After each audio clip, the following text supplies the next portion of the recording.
கரடியும் தேனீக்களும். அது ஒரு அழகிய அடர்ந்த காடு. அந்த காட்டில் ஒரு பயங்கரமான கரடி ஒன்று வாழ்ந்து வந்தது. ஒரு நாள் அந்த கரடி மிகவும் பசியோடு காட்டில் உணவிற்காக அலைந்து திரிந்தது.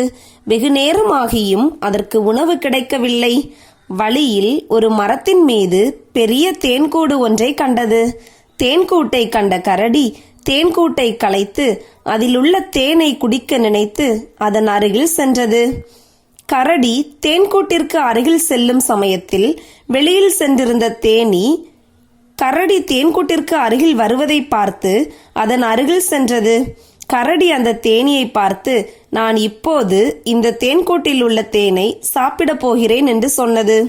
தேனீயும், இது எங்கள் வீடு, இதை ஒன்றும் செய்யாதிருங்கள் என்று கெஞ்சியது.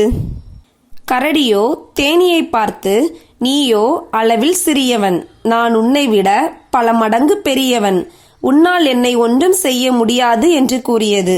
நிலைமையை உணர்ந்த தேனீ கரடியிடம், எனக்கு ஒரு நிமிடம் அவகாசம் கொடு, நான் என்னுடைய பொருட்களை தேன்கூட்டிலிருந்து எடுத்து சென்று விடுகிறேன் என்று கரடியிடம் கூறியது.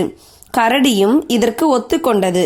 தேன்கூட்டிற்கு சென்ற அந்த ஒற்றை தேனீ தேன்கூட்டில் இருந்த எல்லா தேனீக்களிடமும் நடந்த சம்பவத்தை கூறியது. எல்லா தேனீக்களும் உடனே கூட்டிலிருந்து வெளியே வந்தன.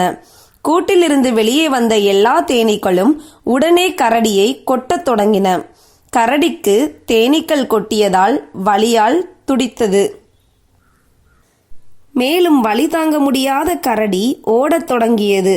தேனீக்களும் கரடியை விடாமல் துரத்தின. போராட்டத்தின் முடிவில் வேறு வழியில்லாமல் தேனீக்களிடமிருந்து தப்பிக்க கரடி காட்டிலிருந்த ஒரு ஆற்றின் நடுவில் குதித்தது. தேனீக்களும் கரடியை மன்னித்து தேன்கூட்டிற்கு சென்றன. நீதி: உருவத்தை வைத்து யாரையும் அலட்சியமாக எண்ணக்கூடாது.